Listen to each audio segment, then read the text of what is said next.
This is Elite Business Live, and it gives me really great pleasure to see our next guest in real life. It's been a virtual couple of years, not seen enough of Sherry. What can I say? Well, an entrepreneur, an investor. Now, Sherry Coutu has indeed invested in over 60 different businesses and rising. 70 businesses, including Love Film and Beam and Zoopla and many others besides. But as a non-exec director, some huge companies, Pearson, the London Stock Exchange. But what about as a founder, Founders for Schools? Kudos to you, Sherry, for what you've done with Founders for Schools. Workfinder as well, connecting one generation with the workforces of today and tomorrow as well. But also, when I think of Sherry, I think about fingerprints on the Scale Up Institute, on Silicon Valley comes to the UK. But often invisible fingerprints, because actually I love seeing you on stage, but you're often behind the scenes making those connections. So yes, it's an introduction, but it's also a vote of thanks from Britain's business and entrepreneurial community. Ladies and gentlemen, Sherry Coutu. Thank you. Speaks a man with many fingerprints himself. So thank you very much. It's really good to see you all here today. So talking about the hybrid workforce, some things about the pandemic. These slides, which don't try to memorize them because they're going to go very, very fast. But it's really just looking at the pressures on all of us, and therefore why our workforces, be they permanent or temporary or onboarding, why they need more help now and what we can do about it, and why it sort of caused me to be another double entrepreneur during the pandemic, which is quite fun.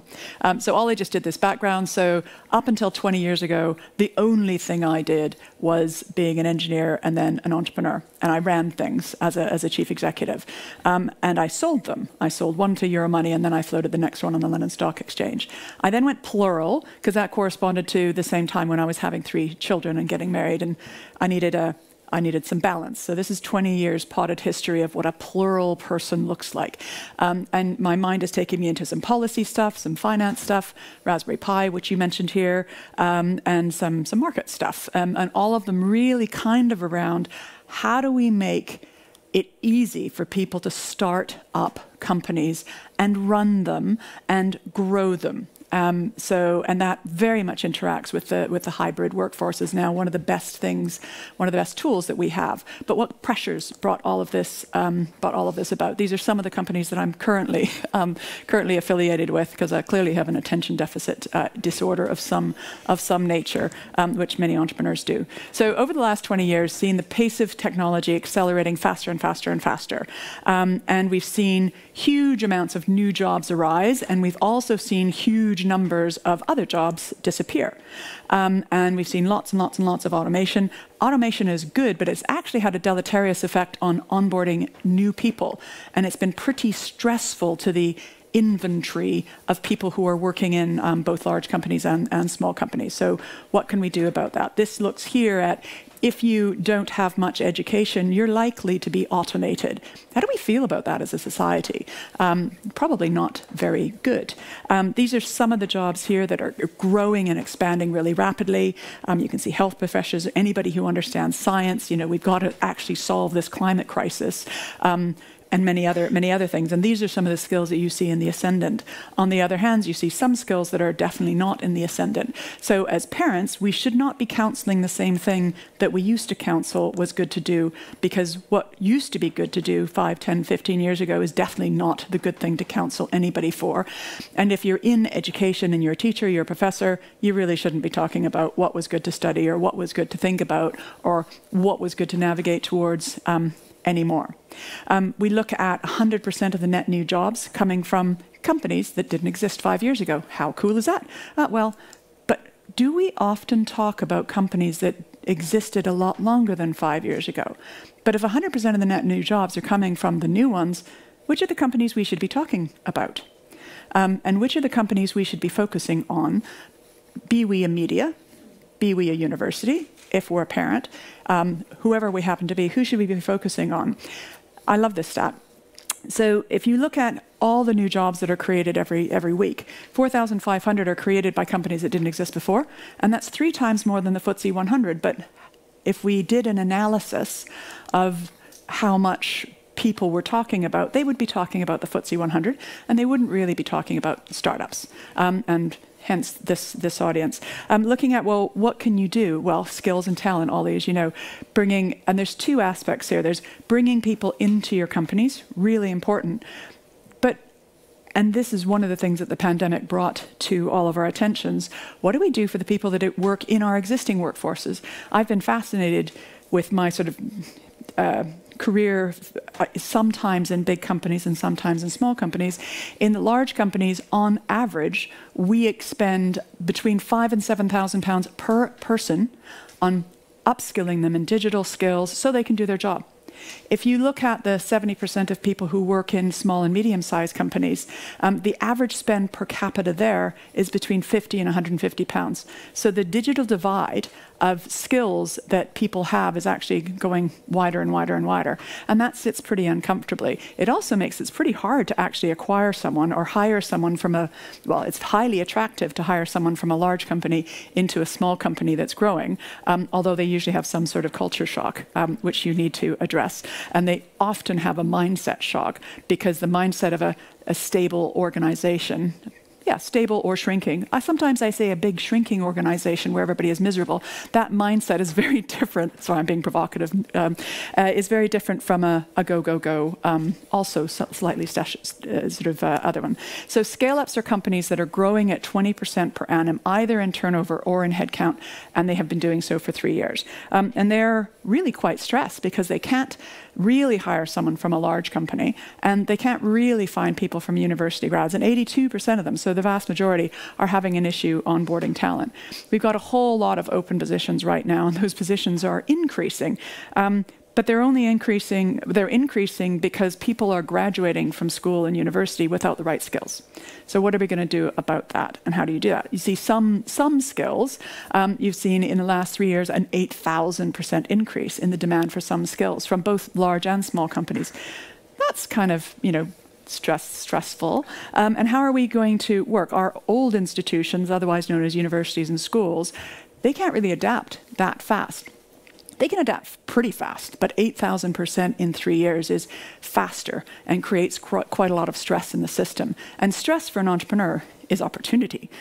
So it's kind of actually good at the end of the day, but there's some extreme discomfort for some period of time. You've seen coding, and you've seen all sorts of approaches to making sure that people have this new important language. Sometimes you've got coding schools, sometimes you've got Coursera, you've got FutureLearn, you've got a whole bunch of ways, and you've got other, you can just go onto YouTube and you can download things and learn how to code.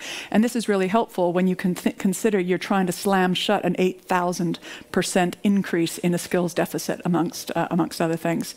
I love this slide, and this is from Pearson, which is again one of my employers. They ask the question of how do you resolve this skills mismatch, and the answers are different depending on where people are residing who answer them. So in the US, what you can see is only by hiring. They think that only by hiring is the only way you can resolve that. So just go over here. They think mainly by hiring, or they think upskill the people who are working for you. Good. In Europe, there's not even an only by hiring line because they have to upskill. Now, you in a large company note that you have to upskill when you see people who are really stressed because they can't do their job, because they're being asked to do something every day that maybe they don't know how to do because your own customers themselves are changing. And again, that has brought about the rise of the hybrid workforce.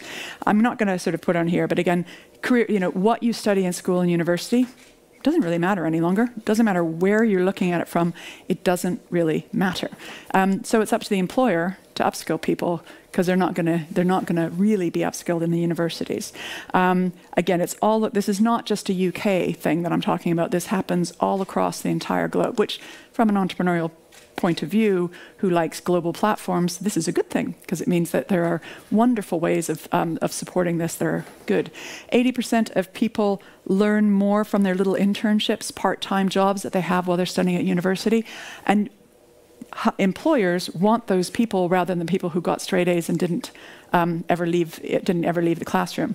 But it's still not that easy to do that.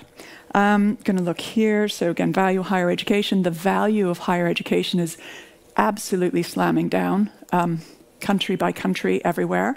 And human skills are in the ascendant, particularly because of the last 2 years. Our ability to interact with people face to face, actually it's quite terrifying to be in front of you face to face. It's easier being on Zoom, isn't it? I mean, it's dreadful being on Zoom, but actually it does become quite comfortable after a couple of years.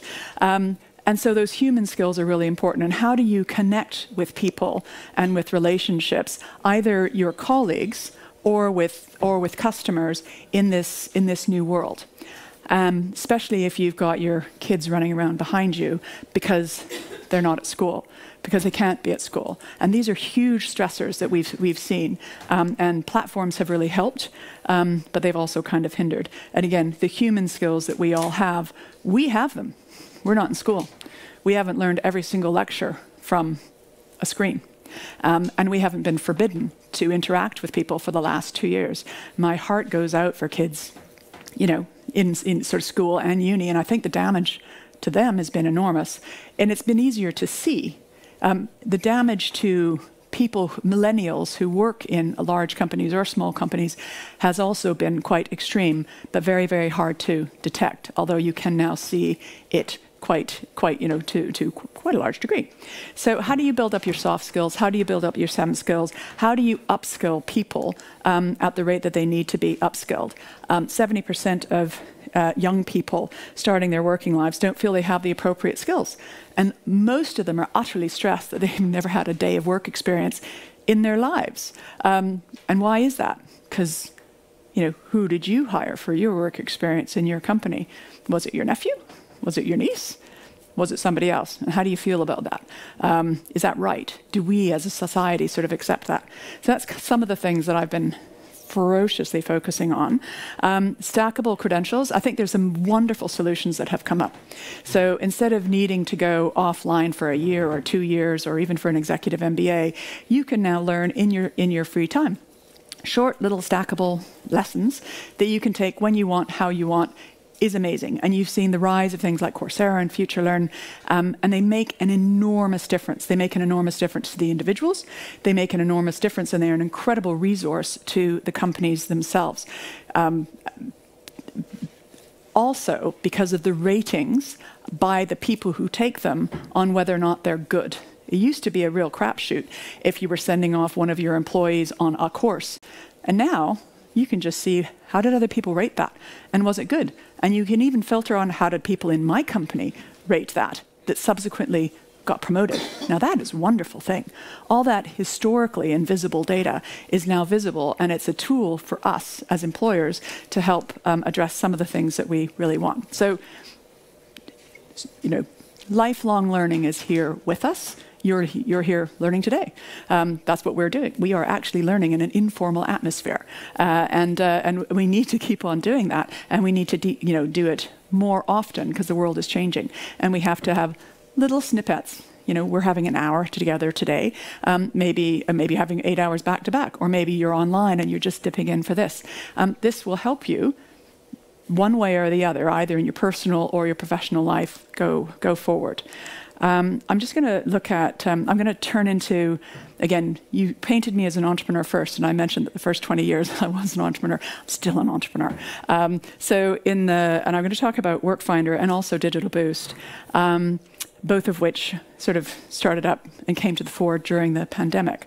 And what Workfinder does is it gives candidates advice on what company should they be applying to when they get rejected from a company, because companies are getting 1,000 applications for every spot. When they get rejected, we give them great advice about, oh, you have this skill, this skill, skill, skill. The ones they went forward to had this one and this one. Here's a course. Why don't you go take this course? It's free. Have a mentor. Go to this masterclass. So it takes all of the wonderful content that is out here and available in little snippets, and it turns it into recommendations to someone. So instead of we're really sorry to tell you that we had an outstanding response, to the job that we posted, too bad. And I think that's actually offensive at a societal level, that we just let people hang, or we don't give them positive. So the best thing, well, I know there's many good things. So as an employer, when you turn someone down, that actually gives a gentle letdown service and a recommendation of how you candidate, improve yourself so the next time you apply, you're successful. Now, people who work for these companies get really, really stressed because they've got 1,000 different projects. Probably their colleagues have illnesses with COVID, or they're at home and their productivity has gone down. And what do? So what I love about this is it gives you access to people at university for project work so that you can do what you need to do. And they are available within, sort of 72 hours. You can have them working with you on Zoom. And so they're a resource that is really, really helpful for you to get your job done. And then if you're the employer that knows them, on the far right-hand side, you can actually see, well, what mentoring did my employees use when they got mentored? When they took these courses, what was most interesting to them? What are the deficits that I have in my workforce, and what are they using from these platforms to upskill themselves? And that gives you special, I'm not going to call them weapons, but special tools that allow you to outcompete anybody else, which I think is great. The other company, and I don't think I have a slide for this, is Digital Boost. And this is for people who work for startups and scale-ups. And it's not for attracting talent, it's for progressing and supporting talent that works for you.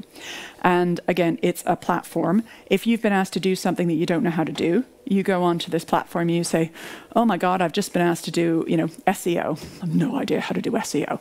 Or I've just been asked to do social media. I was asked, did I tweet about that? I've never tweeted.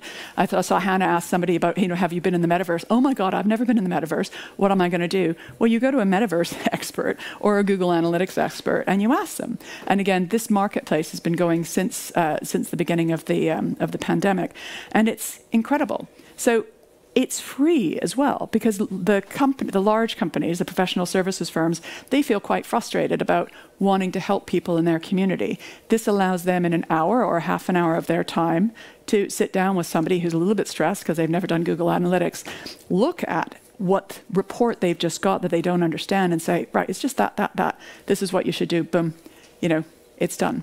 And it's good for both sides of the marketplace, and that's what I love about it. So the folks who are sparing a half an hour or an hour of their time feel really good that they've helped somebody, and that they didn't have to do any prep for it because their day job is highly specialist, probably in the thing that they just helped somebody with. And the person who they helped can move forward, and their stress levels go through the floor.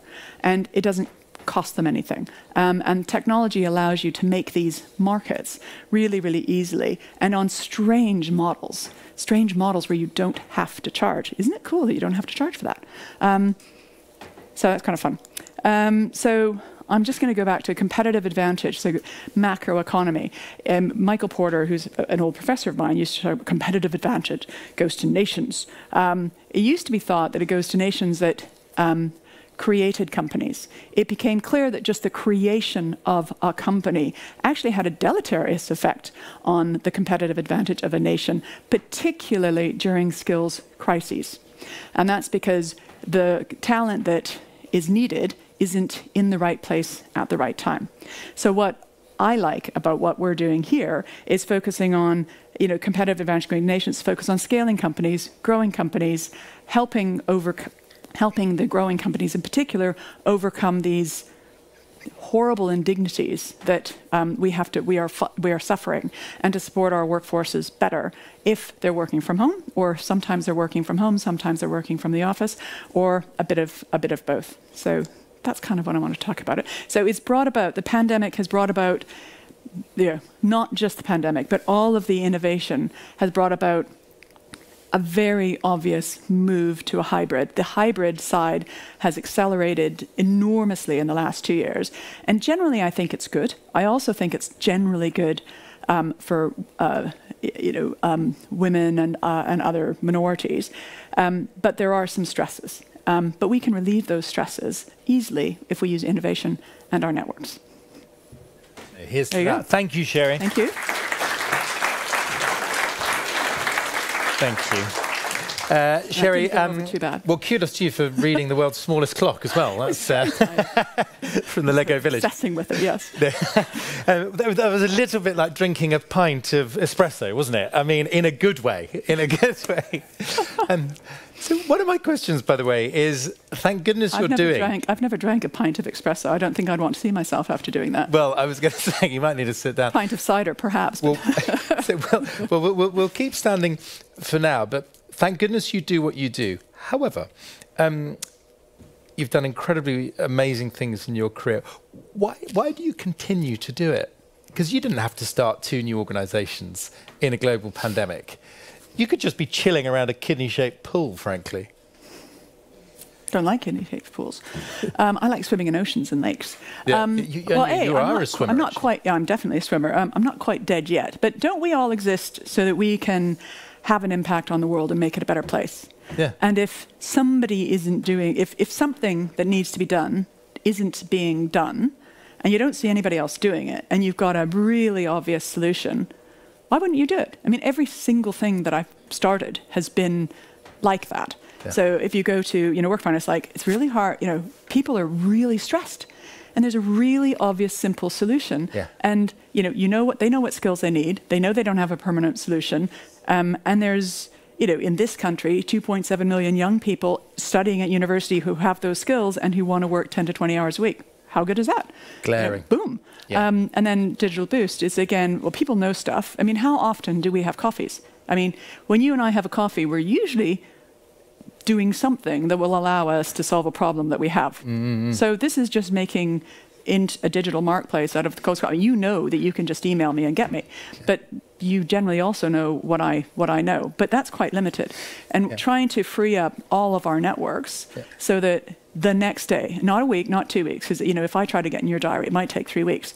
But if we dip into a pool of tens of thousands of people and say, I need to know this because my deadline's on Friday and oh my God, it's Tuesday, I want to talk to somebody tomorrow. Yeah. And if they're not in my village or they're not in my support network and help is there, well, why just wouldn't you do it? And why is nobody else doing it? This is, by the way, isn't it, a theme of our days so far? It's imagining new communities, whether that's of your customers, whether it's of people that might be interested in joining your company. It's sort of, it's unlocking those connections that weren't really there before. Well, we're there, but they were invisible, or they were hard to access. Yeah, making them. So, by the way, on the numbers, you talked about definition of scale up, 20% growth by turnover or headcount year on year for 3 years. How many companies does that equate to? In the UK, there's about 75,000 of them that fit that description. Yeah. On average, they employ about 90 people, but it stretches from people who employ 10 people to, you can have a company of 2,000 or 3,000 that is still growing that fast. It's a really you have powerful a good product group. That's really excellent. It grows really, really fast. Right. So it's not the sort of millions that we often sort of think of in this small business conversation. So, so the millions of small. So if you just on scale up, I talked about Workfinder being mainly for scale ups, also for small companies, but Digital Boost was for the 1.4 million small businesses that employ less than 10 people. Got it. No, understood. And because they don't know where to turn, and if they can't help someone solve that problem they have with delivering that product, they might disappoint a customer and lose that customer and therefore possibly go out of business. Mm-hmm. But think of the stress of that person who chose to work for that small company for whatever reason. Maybe they had a flexible work, maybe they could do it between school run. Right. So this is a way of solving a really large, stressful problem really, really easily. Yeah, no. Without charging. And creatively, right. So quick fire, because we're going to invite you to join our panel, Sherry. If you were invited, or any of us were invited, to go into a school this afternoon, maybe to speak to some 12-year-olds, with some sort of, quotes, career advice, what on earth do we say to them that doesn't stress them out? I would talk about your own background, and I'll just sort of go to the audience. How many people here are doing what you thought you would do when you were 12 right now? Hands up. Wow, 3. So 3 in a room. That's okay, so that's quite a small percentage. Yeah. So that will be helpful to every 12-year-old anywhere who is feeling stressed that they don't know what they want to do when they grow up. I still don't know what I want to do when I grow up. Same. Yeah. So, but people feel under enormous stress, and sometimes it's parents. I mean, who here now is going to ask a 12-year-old, what do you want to do when you grow up? Do you know how much stress that does? It absolutely stresses people out. But it's often the first thing is like, what am I going to say to this 12-year-old? Well, what do you want to do when you grow up? I don't do that any longer, because I realize what it does to them when you ask. But what do you say instead? You know, what I say, I talk about what I'm doing and the problems that I want to solve. Yeah. And I think that, you know, if we're hopeful about the future, we understand that it's people like you and I and every single child in every single school that makes the world a place that we want to live in. So I usually talk about innovation that I've seen. I might talk about, you know, a startup that's doing battery stuff and it makes it 10,000 times cheaper or easier to do something. And that gives me hope rather than despair about the climate crisis. Yeah. So I would, you know, I'd often talk about, do you know, I met this entrepreneur and they're doing this thing, or, you know, what are you interested in? They talk about something and then it's like, oh, have you seen this company real and things. what they're doing? Or the news flash that says 99% of companies are not large companies. Well, it's true. Yeah. Yeah, right. and it is true. Yeah. And so, you know, it could be that everybody or many people in this are not working for a large company. So they might not have ever met anyone like you, and they might think that it's all like, I don't know, what happens in the media or you know, some of the TV programs. Yeah. I love working in small businesses, and it's a good place to work, and it's not a scary place to work, and it's highly supportive. So tell them about how you like working with your colleagues and how you get a buzz out of working. And that actually, most of us get a buzz out of working. Totally. But if you believe the media, you would not. You know, they paint we're all trying to trip each other up. And, yeah, I know. It's I saw sort of House the other day, and I just thought, I would not want to work in that environment. But it's a very rare environment, and it's only there to entertain us. No, that is right. Although you, Laurie, might change my mind. I got two final super quick questions. The world is not filled with bosses who are like you, Laurie. No, you're right. Maybe in the night manager. Now, two super quick questions. If you're actually running something, surely you can't be learning at the same time. That has to come before. As in, I'm talking about the formal, I couldn't be doing a course on the side. Is that right? I think we're all learning every single day. In the broad sense. Formally, informally. Again, some of the short courses that I was talking about, the short stackable courses, these are often 6 to 8 hours, and you do them in your spare time. That is learning. Now, if I stack all of those, if I take, you know, maybe I'm focusing on and again, we tie these courses together.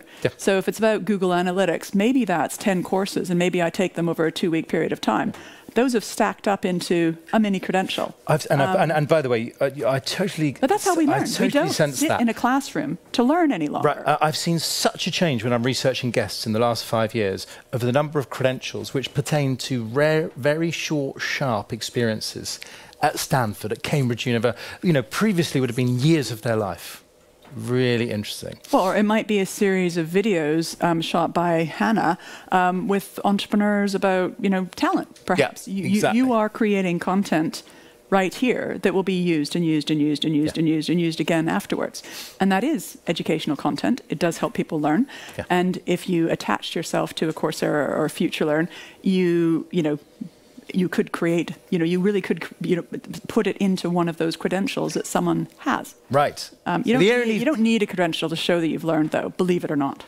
Yeah, well, that is also reassuringly true. So stackable credentials. Maybe I could become the sort of Tupperware champion of these sort of that sort of look.